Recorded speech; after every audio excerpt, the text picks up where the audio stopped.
So guys, this is the full 3-minute clip on a live stream of True Geordie going off on Andrew Tate, and this is what was said. I've watched a few of his podcasts with a few,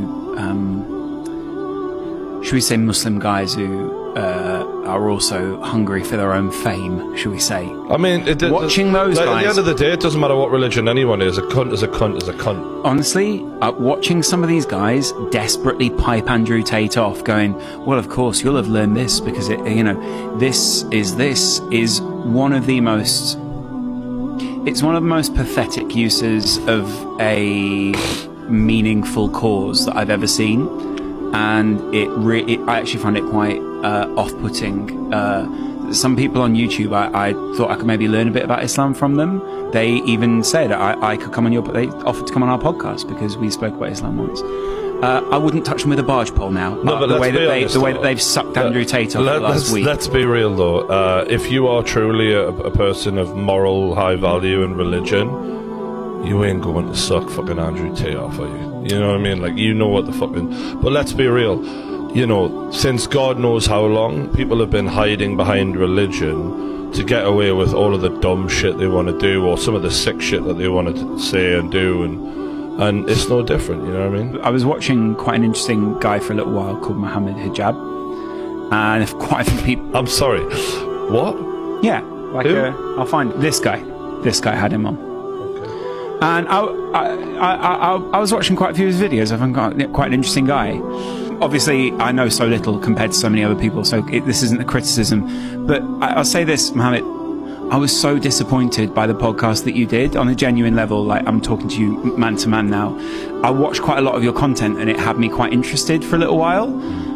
The way that you spoke, it, and the way that you spoke, all credibility for clout, hasn't he? The way that you spoke to Andrew Tate genuinely made me sad that I'd at any point thought that you could be a realistic and have integrity and a genuine source for what I thought was going to be like an important subject in my life. You know why, bro? Because when it comes to money and fame, it doesn't matter, man. So many people will turn their fucking backs on shit, man. It genuinely disappointed me because I watched the guy's videos and I tried to have some critical I tried to have conversation. You believe, like, in terms of his arse was in the right place? I thought his arse was in the right place. You're right. Unfortunately, it was not. His head was up there. That honestly, I've never been so disappointed in someone I've watched on YouTube.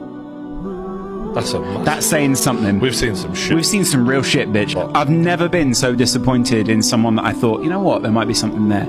And it doesn't... someone put Mohammed Hijab is odd. Yeah, you've definitely summed up. The podcast was one of the oddest things I've ever watched. There's not many people in the world I have a personal beef with. I've had some internet beefs back and forth. There's very few people I personally dislike. One of them is True Geordie. Anyone who's followed me long enough understands why. He's a very insulting, fat, vulgar.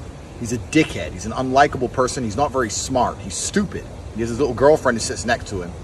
And they did a video about me long ago where they were insulting a bunch of women who worked for me, calling them horrible names. He made full-grown women cry. I replied and said that's a horrible thing to do and he should apologize. He refused to apologize because he was full of hate.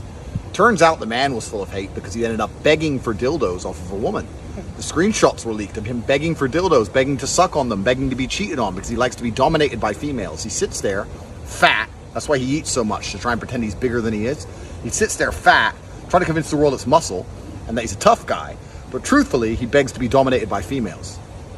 So this person is genuinely a piece of shit.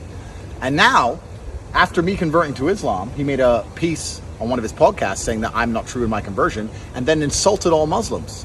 Then that Muslims blow themselves up, and that I should go blow myself up. We should all blow ourselves up, making fucking racist comments about an entire religion, as if that's somehow funny. Let me tell you something, my friend, and if True Geordie, if you're watching this is a message directly to you. There are certain times in life you need to know when to shut the fuck up. There are certain things which are not funny. Certain things are not beyond reprisal. You don't sit and insult a man's religion. Just like you don't insult a man's entire company and the people who work for him. That's one thing. But to insult my religion and the religion of billions of people across the fucking planet, making ignorant jokes about fucking blowing ourselves up, thinking that it's going to go without consequence, you're going to learn very quickly, my friend, that that was a mistake. True Geordie has put out an apology, but still people are not satisfied with what was said, and Muslims have took huge offense to this live stream, and the clips that have been posted around on TikTok and various other platforms have been going viral. I'll update you guys on how the situation plays out, so make sure you all leave a like and subscribe with a notification bell.